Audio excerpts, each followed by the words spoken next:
241 of 31st July 1997. Please take your seat. I now give the floor to the Secretary General of the United Nations, His Excellency António Guterres.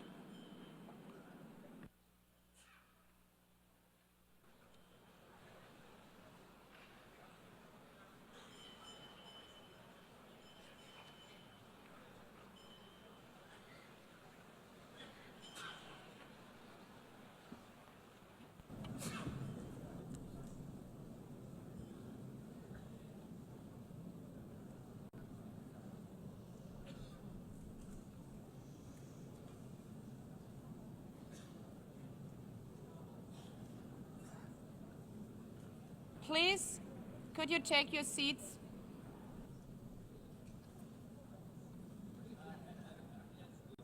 Let me begin with two words we have not been able to say often enough in this hall.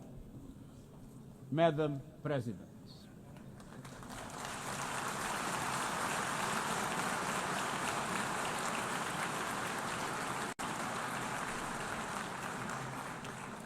Excellencies, ladies and gentlemen, 8 years ago, in a world scorched by war, leaders made a choice: cooperation over chaos, law over lawlessness, peace over conflict. And that choice gave birth to the United Nations, not as a dream for perfection, but as a practical strategy for the survival of humanity. Many of our founders had seen firsthand the hell of the death camps and the terror of war. They knew that true leadership meant creating a system to prevent a replay of those horrors, a firewall against the flames of conflict and World War III, a forum for sovereign states to pursue dialogue and cooperation, and a concrete affirmation of an essential human truth: we are all in this together. And this General Assembly Hall is the heartbeat of that truth. It is why for decades, world leaders have come to this one-of-a-kind podium. It is why you are here today. Because at its best, the United Nations is more than a meeting place. It's a moral compass, a force for peace and peacekeeping, a guardian of international law, a catalyst for sustainable development, a lifeline for people in crisis, a lighthouse for human rights, and the center that transforms your decisions, the decisions of member states, into action. 8 years on, we confront again the question our founders faced, only more urgent, more intertwined, more unforgiving. What kind of world do we choose to build together? Excellencies, we have our work cut out for us, as our ability to carry out that work is being cut from us. We have entered in an age of reckless disruption and relentless human suffering. Look around. The principles of the United Nations that you have established are under siege. Listen, the pillars of peace and progress are buckling under the weight of impunity, inequality, and indifference. Sovereign nations invaded, hunger weaponized, truth silence, rising smoke from bombed-out cities, rising anger in fractured societies, rising seas swallowing coastlines. Each one a warning, each one a question. What kind of world will we choose? A world of raw power or a world of laws? A world that is a scramble for self-interest or a world where nations come together? A world where might makes right or a world of rights for all? Excellencies, our world is becoming increasingly multipolar, and this is positive, reflecting a more diverse, dynamic global landscape. But multipolarity without effective multilateral institutions can court chaos, as Europe has learned the hard way, resulting in World War I. It was multipolar, but there was no multilateral institutions. So let's be clear. International cooperation is not naivete. It is hard-headed pragmatism. In a world where there's leap borders, isolation is an illusion. No country can stop a pandemic alone. No army can halt rising temperatures. No algorithm can rebuild trust once it is broken. These are global stress tests of our system, our solidarity, and our resolve. I'm convinced we can pass these tests, and we must. Because people everywhere are demanding something better, and we owe them a system worthy of their trust and a future worthy of their dreams. And so we must make the choice, an active choice, to reaffirm the imperative of international law, to reassert the centrality of multilateralism, to reinforce justice and human rights, and to recommit to the principles that gave rise to our organization, and to the promise contained in its first words, we the peoples. Excellencies, the choices we face are not part of an ideological debate. They are a matter of life and death for millions. As I scan the global landscape, we must make 5 critical choices. First, we must choose peace rooted in international law. Peace is our first obligation. Yet today, wars rage with a barbarity we vowed never to allow. Too often, the Charter is brandished when convenient and trampled when not. But the Charter is not optional. It is our foundation. And when the foundation cracks, everything built upon fractures. Around the world, we see countries acting as if the rules don't apply to them. We see humans treated as less than human, and we must call it out. Impunity is the mother of chaos, and it has spawned some of the most atrocious conflicts of our times. In Sudan, civilians are being slaughtered, starved, and silenced. Women and girls face unspeakable violence. There is no military solution. I urge all parties, including those in this hall, end the external support that is fueling this bloodshed.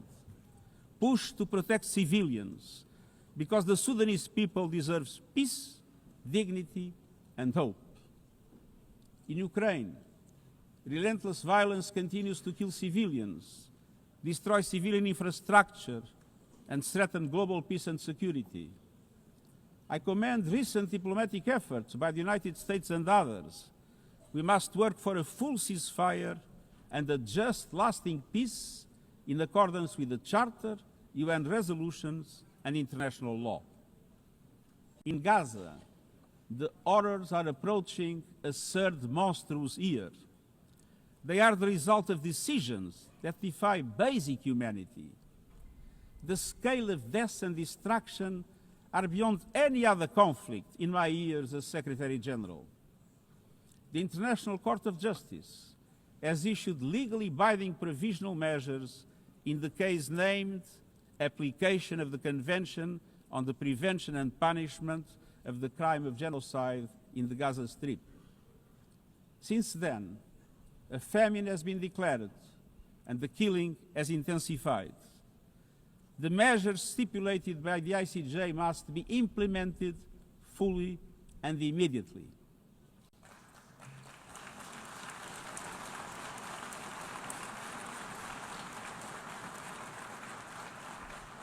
Nothing can justify the horrific Hamas terror attacks of October 7 and the taking of hostages, both of which I have repeatedly condemned. And nothing can justify the collective punishment of the Palestinian people and the systematic destruction of Gaza. We know what is needed: permanent ceasefire now. All the hostages released now. Full humanitarian access now. And we must not relent in the only viable answer to sustainable Middle East peace, a two-state solution as so eloquently reaffirmed yesterday. We must urgently reverse dangerous trends on the ground. Relentless settler expansion and violence, and the looming threat of annexation must stop. Everywhere, from Haiti to Yemen, to Myanmar and the Sahel and beyond, we must choose peace anchored in international law. The past year has brought glimmers of hope, including the ceasefire between Cambodia and Thailand, and the agreement between Azerbaijan and Armenia brokered by the United States. But far too many crises continue unchecked. Impunity prevails, lawlessness is a contagion, it invites mayhem, accelerates terror, and risks a nuclear free-for-all. When accountability shrinks, graveyards grow. When UN staff and facilities are attacked, violating legal obligations, so too is the core of our ability to serve and deliver. The Security Council must live up to its responsibilities. It must be more representative, more transparent, and more effective. And beyond crisis response, we must tackle the injustices that ignite conflict: exclusion, inequality, impunity, and corruption. The surest way to silence the guns is to raise the volume for justice. Real security is born of fairness and opportunity for all. Excellencies, this leads me to my second point. We must choose human dignity and human rights. Human rights are not an ornament of peace, they're its bedrock. Human rights, economic, social, cultural, political, and civil, are universal, indivisible, and interdependent. Choosing rights means more than words. It means choosing justice over silence. It means protecting freedom and civic space, advancing equality for women and girls, confronting racism and discrimination in all its forms, protecting human rights defenders, journalists, and freedom of speech, and upholding the rights of refugees and migrants so that mobility is safe and in accordance with international law. Human rights are a daily battle, online and offline. They require political will. But dignity is not only about the protection of rights.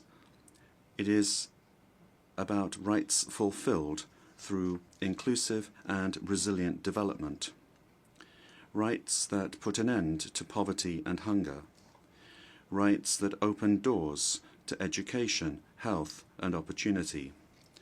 The Sustainable Development Goals are our shared roadmap for achieving these rights. But in order to make progress down this road, we need fuel. And that fuel is finance. We've seen what development done right can deliver. In the past decade, millions more have gained access to electricity, clean cooking solutions, and to the internet.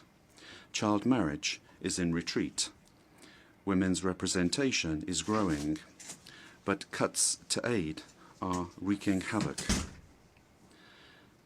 They are a death sentence for many. For so many more, a stolen future. This is the great paradox of our time.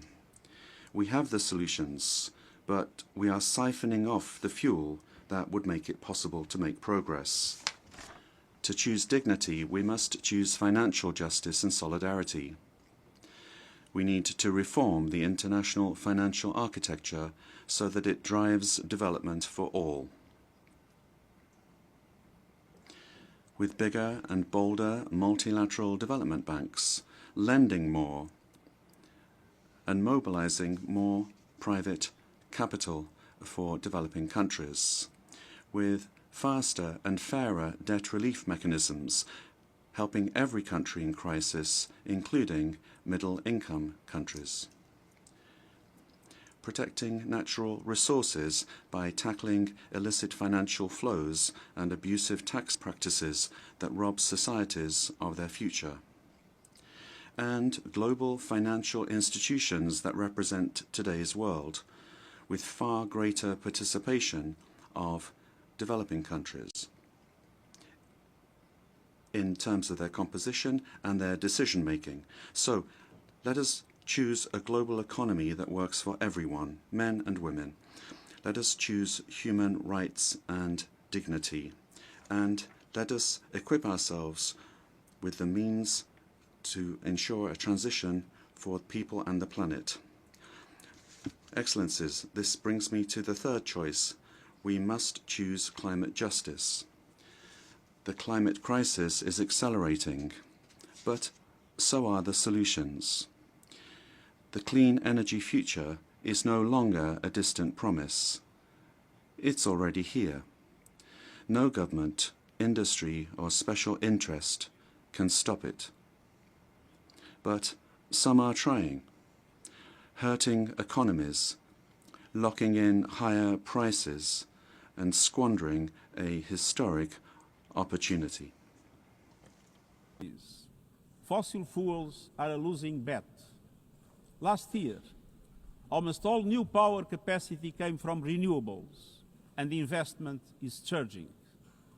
Renewables are the cheapest and fastest source of new power.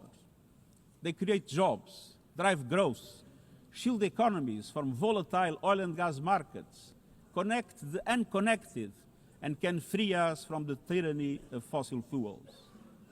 But not at today's pace. Clean energy investment remains uneven. 21st century grids and storage are not rolling out fast enough.